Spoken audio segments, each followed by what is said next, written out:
Commander Morning.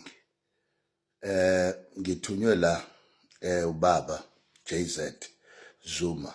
I met him and wangicela njengo RAF2, njenge MK Labour Desk, njengama unions, njenge Lawyers Association umdabu, ukuthi bonke abasebenzi kusasa bacelakala estadium bagcwalise istadium.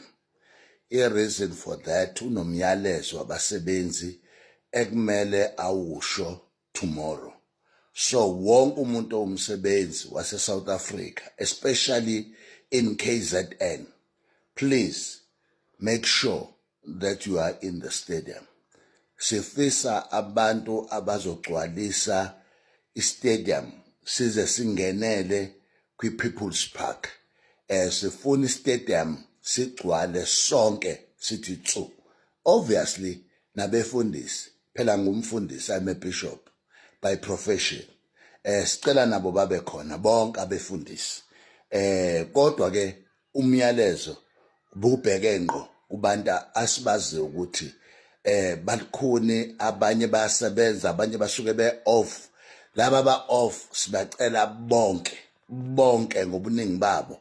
Kethu athi baba mayithi nje uyabingelela estadium, ubingelela umsebenzi, kuvele kuchwaza istadium, khombisa ukuthi abasebenzi bafikile.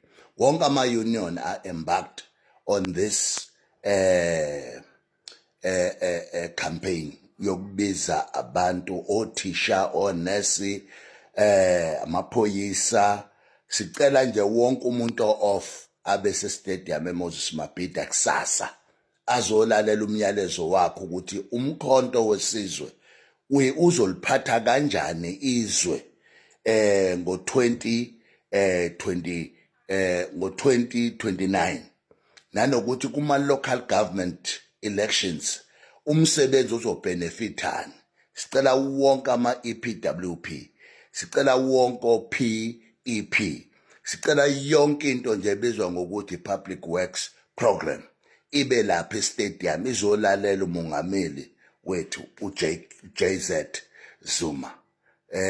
Sithi ke bafowethu, uma uphuthelwe kusasa, khumbulani ukuthi lesi stadium siyokhethweni sasingakwazi ngisho ukukhuluma ngaso ngoba sasiphethwe abantu abathize abangafuni sibonakale sigcwele istadium. Namhlanje this is your chance, this is your time. Take your time and go to Moses Mabhida Stadium. Sohlangana khona, gcwalisa istadium iMoses Mabhida. #Mandla. Amen.